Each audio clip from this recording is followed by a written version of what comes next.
Hey there, I'm Eli Straw. I'm a performance coach and the founder of SuccessStarterThen.com.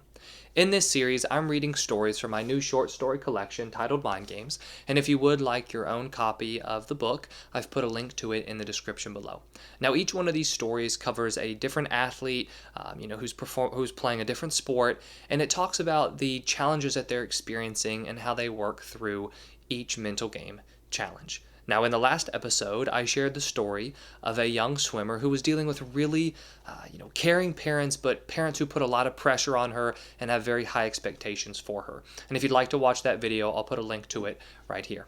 Now, with this story today, It's Just an Ankle Sprain. It's about a college baseball player who gets injured during the season and then struggles with watching as the player who replaces him is doing very well. And so this baseball player is struggling a lot with his confidence and his identity on the team. It happened in a flash. The pitch was right down the middle, and I drove the ball deep into the center field gap. Like a bullet, I shot from home plate, rounding first and picking up my third base coach as I was halfway to second. His arms were waving excitedly. He wanted me to stretch it to a triple. Now, I'm not much of a speed guy. Stand-up doubles and the occasional home run are more my thing. As I saw his hands waving, I put my head down and drove off second base. But my turn was a little too angled. With my right foot pushing off the bag, my left struck the ground a stride length ahead. The cleat dug into the dirt, and my ankle kept rolling. I stumbled, barely catching myself before diving face first into the dusty ground. Pain swelled and the weight of my ankle increased with each fleeting moment. Looking to my right, I could see the center fielder turning to throw the ball to the shortstop. Hobbling my way toward third, I gritted my teeth, dove, and stretched out my hands as far as they could reach. The tips of my fingers touched the bag just before the third baseman slapped his glove down on my back. I was safe. "Time, Blue," Coach yelled. "Time!" "Are you all right, Jeffrey?" "It's my ankle, Coach. It's killing me." "Can you keep playing?" The weight of my body was balanced on my right leg. With my left foot barely touching the ground, I shifted my weight evenly and tried to take a step. As my left foot went down, I crumbled under the pain. "There's my answer. Mike," Coach called, waving over to the dugout. Running over in his khaki pants and navy blue polo, Mike, the athletic trainer, came rushing over to third base. "All right, let's have a look. Just sit down on the bag for a second." I sat down with both legs extended. Mike removed my shoe, poked and turned my foot, all while nodding to himself and mumbling. As he looked up, I tried to quickly shift my face, wiping away the look of pain. There was no hiding it, though. The ankle was swelling fast. "What's the news, Mike?" "Good and bad, Coach. The good news is it looks like it's just an ankle sprain. The bad news is he'll likely be out for at least 2 weeks. "Shit," I said, slamming my fist down on the bag. "Better to rest and be healthy when you return, Jeffrey, than play through an injury below your strength. Go into the dugout and get some ice on it." "Yes, sir." "Ethan," Coach called to the dugout. Being a freshman, Ethan hadn't gotten much playing time this year, except for a few innings and at-bats earlier in the season when we were beating the hell out of some teams. My arm was slung around Mike's shoulder, limping off the field as Ethan came sprinting out of the dugout with his helmet on. I didn't buy the sympathetic look he gave me. His eyes were gleaming at the opportunity to play. But I guess I couldn't blame him. We all look forward to any break we can get, no matter how it comes. The rest of the game was a blur. Ethan took my spot at third base, making a nice play to his left and getting a bloop single in his only at-bat. You'd think he'd have hit a home run with how much the team cheered for him. It was his first career hit, I guess. Anyway, that's about all I remember from the game. We ended up winning 5-3, but I didn't feel very happy about it. I just sat there with the leaking ice bag taped to my ankle, angry at the fact I was going to have to watch from the dugout for the next 2 weeks, at least. A lot can happen in 2 weeks, especially with the 8 games we have during that time. After the game, I went into the AT room and Mike looked over my ankle some more. "Definitely a sprain, Jeffrey. I'm sorry, but you should feel lucky it's not any worse. With your size and power, you easily could have fractured it." Somehow I just don't feel all that lucky right now." "Well, you should. Plus, you were safe at third, even though you were stumbling like an old drunk." "That part was lucky. I think I'll stick to my stand-up doubles from now on." "Listen, Jeffrey, I know it's not what you want to hear, but sitting out for 2 weeks will come and go before you know it." "It's what can happen during that time that worries me." "What do you mean?" "Nothing." "So what do I got to do to get this thing healed?" "Nothing," Mike smirked. "The main thing is to stay off it. No lifting, no hitting, no running, no practicing, nothing." "Can I walk?" "Honestly, you can, but I'm going to give you some crutches so you can keep weight off it. I'm telling you, Jeffrey, the less weight you put on it, and can just simply rest your ankle, the quicker it will heal. Alright, whatever it takes. I'm serious. I know you, Jeffrey. I don't want to see you taking swings off the tee in 3 days when you've convinced yourself it feels better. I promise, if you say rest, I'll rest. The last thing I want is for this stupid injury to turn into me having to sit out for the rest of the season. None of us want that. Also, I want you to come here at least once a day. For what? To ice and so I can keep track of your progress. Yes, sir. Don't call me, sir. You know I hate that. I laughed. Oh yeah, I forgot. Sorry, Mike. Here are your crutches, he said. They were silver with 2 navy towels taped to the pads on top. I want you to use these for the first few days. Then we can see how much weight you can put on it. Sounds good. Thank you. Take care of yourself, Jeffrey. That night I went back to my apartment where my girlfriend was waiting with food. She couldn't make it to the game because she had to work, but one of her friends who'd been there had texted her as soon as it happened. Jeff, she exclaimed, running over to me as I opened the door. She wrapped her arms around me, and for the first time since my bat struck the ball, I felt all right. I heard what happened. Are you okay? I'll be okay. Mike said I'll be out for 2 weeks, though. Ah, Jeff, I know you hate that. I know I have to rest, but I guess I'm just worried, that's all. Worried about what? Nothing. Let's eat. I'm starving. You know you can be honest with me. What are you worried about? Really, it's nothing. Can we just eat, please? All right. I couldn't tell Heather what was really on my mind. What would she think of me? Anyway, we'd only been dating for 6 months. It was too early for her to learn of my real insecurities. No, I still needed to show her my confident side. Who wants to learn that their boyfriend is afraid of a freshman taking their spot? For God's sake, I'm a junior and have been a starter for the past 2 years. What the hell am I worried about? So what if Ethan got a hit and made a nice play? I've made tons of great plays, and my last hit was a triple. I'd like to see him do that. We didn't talk much throughout dinner. Heather just kept looking at me. I knew she could tell I was bothered, but she gave up trying to get me to talk. That was a relief, too. My mind stayed busy with itself, thinking about that turn and how stupid I was for rolling my ankle. How many times have I rounded second base in my career? What an idiot. Angry with myself and silent with Heather, we fell asleep looking separate ways. The next day I got up early and went out into the living room and watched TV. Heather liked to sleep, so I let her be. It was Sunday, and normally I go to the batting cage around 9 with Garrett. We were roommates freshman year, and he's been my best friend ever since. We had talked about getting an apartment together, but we both agreed it would be nice to have our own space. Well, our weekly tradition didn't seem all that possible today, not with me being under strict orders to rest and all. Bzz, bzz, bzz. My phone was still on silent and vibrating on the coffee table. What's up, man? Nothing much, just got up. How's the ankle? Not too good. Don't think I can throw for you today. Garrett laughed. Look at you, old Jeffrey actually listening to the AT for a change. I got to if I want to get back out there. Oh, I know. I'm just surprised to hear it. Anyway, I figured you wouldn't be able to. I was calling to see if you wanted to go get some breakfast. Yeah, sure. I'll pick you up in 5. My apartment was 1 floor up. Stupid crutches are not easy to use going down a flight of stairs. Holding them under my right arm, I clung to the railing and hopped down each step on my right foot.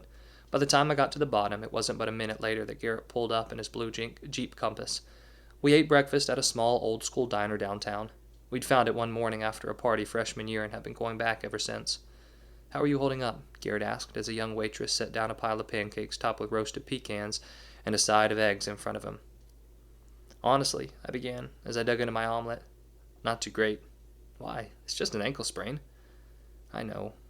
But I can't fight this stupid feeling that... Oh, never mind. It sounds childish when I say it out loud. Come on, man, it's me. I won't make fun of you. I let out a sigh. All right. Well, I can't fight this stupid feeling that Ethan is going to take my spot. Garrett laughed so hard he had to quickly cover his mouth with a napkin to keep the swig of coffee he'd just taken from spewing all over the table. Ethan? What the hell do you think that for? Did you see that little blue pit he got today? Trust me, Jeffrey, you've got nothing to worry about. That's the thing. I know I have nothing to worry about, but I'm still worried. It doesn't make any sense. He's a freshman. He's not going to stay out there once you're healthy. What if he goes on a hot streak? There's no way Coach will take him out of the lineup then. You're being ridiculous. It could happen. I don't know what to tell you. Just stop worrying so much and finish your omelet before I eat it for you. I spent the rest of that Sunday with Heather, relaxing around the apartment.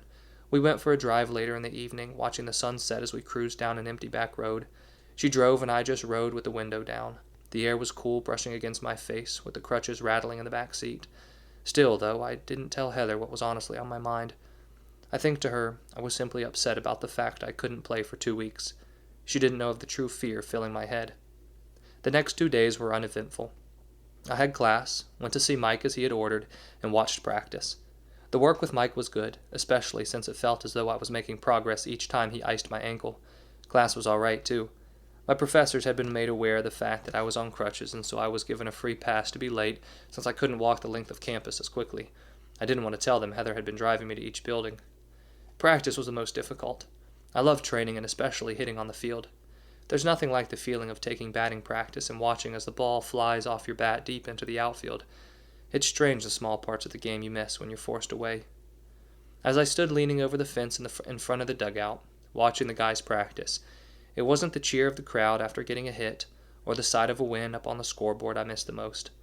What I honestly wanted more than anything watching those first 2 days was to simply field a ground ball, dive in the dirt, and feel the ball hit the bat. It was the subtle parts of playing that hurt me the most. Though there was admittedly another pain that was almost even worse. Watching Ethan take reps at third base and seeing the happy look on Coach's face as he fielded the ball smoothly. I'm not afraid to admit that I smiled inside when he missed a couple in a row and when he was taking batting practice and kept hitting foul balls. Somehow seeing him fail made me feel more confident. I know that's probably not right, but it's the truth. However, failures were uncommon, and if I'm being honest, he was killing it in practice. Now it was time to see how he did in the game. On Wednesday morning, I awoke for the first time in 2 years to a home game I would not be starting. What a strange feeling. The game was to begin at 3:30, which meant all players were to meet at the field at 2, all except for me and the other guys who don't dress out. Weird. That's the best way to describe the feeling of sitting in class knowing my teammates were out there taking pregame batting practice. I could hear the warm-up music playing as I listened to the professor discuss ancient Greece. That was my last class for the day, and afterwards I hobbled down to the locker room. Heather couldn't pick me up because she had a lab at that time. It didn't matter anyway. I wasn't in any hurry to get to the field. Coach had told me there was no need to get into uniform, so I showed up in a pair of shorts and our team hoodie. By the time I arrived, the starters were doing their sprints in the outfield, and the head coaches were meeting with the umpire at home plate. The game was about to begin. Look at him, I thought. He's all happy because he's starting, but it's only because I'm hurt. Just wait until I get healthy again. He'll be right back to the bench for you. Unless he plays well, a second thought countered. I hope he plays like shit, and strikes out 4 times, and makes an error at third.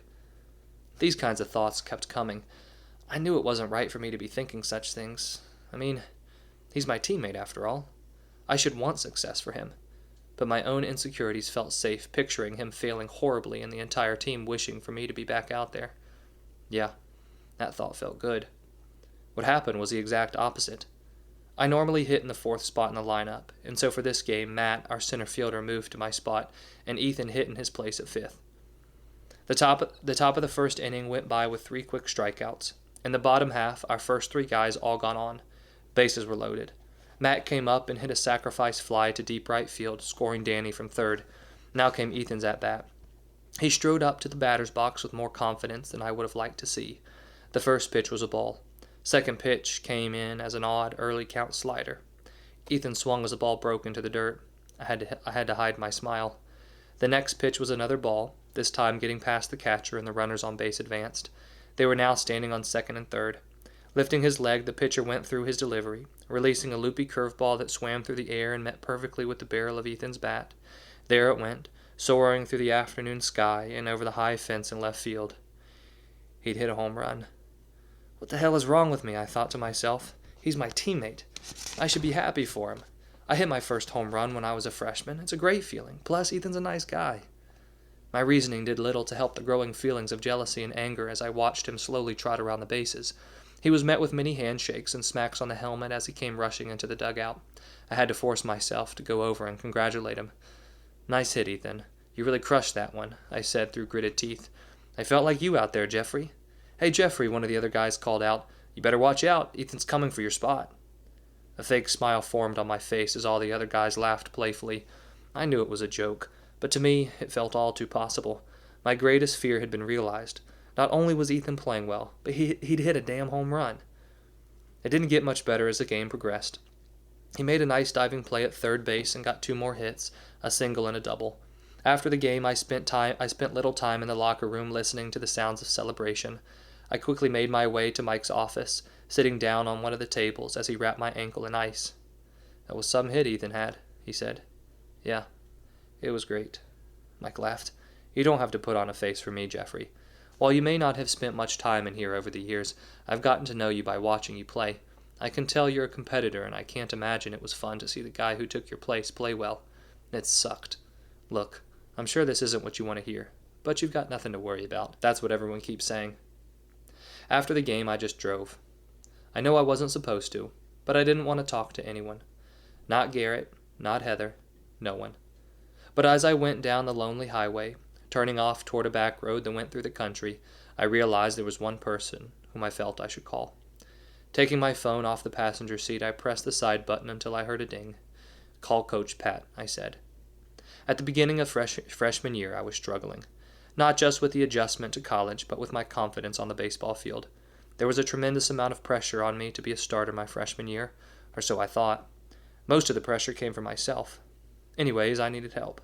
As spring approached, the idea of stepping foot on the baseball field left a knot in my stomach. I was ready to quit. That's when I found Coach Pat. As a sports psychologist, he helped me build my confidence and find joy in playing again. Over the past year, we'd kept in touch, and so I knew if anyone was to help me right now, it would be him. What's up, Jeffrey? Hey, Coach. You got a few minutes to talk? Of course. I just got done playing some golf, and I'm sitting in my office. I have a client in 30 minutes, so we've got time. What's going on? Just driving around a bit. The reason I called is because I'm really struggling right now. More than usual. What happened? Last time I checked your stats, you were killing it. I was, but I sprained my ankle this past Saturday. How long are you out for? 2 weeks. That's not bad. What's bothering me is the terrifying feeling that Ethan, the freshman who's playing for me, will take my spot. I see. Do you have any real reason to think so? No. Why do you think you're feeling this way? At first, I think it was just some leftover insecurities from the work we did. What do I always tell you, Jeffrey? Coach Pat cut in. That the insecurities are always going to be there. It's learning how to respond to them that's the key. Exactly. And I know that. But still, when I got to the field for our game today, I couldn't help but hope that he would fail. It's an awful thing to think, and saying it out loud sounds terrible. Well, needless to say, he didn't fail. In his first at-bat, he crushed a home run, made a diving play, and got 2 more hits in the game. There was silence for a moment. I could tell Coach Pat was thinking. He was always careful with his words. First things first, Jeffrey. You have to stop beating yourself up for how you're thinking and feeling. You know, because we've talked about it before, that when these types of feelings come, you just need to accept them. Because what does acceptance keep away? Resistance. Exactly. And when you resist a feeling, it makes it that much more difficult to move on.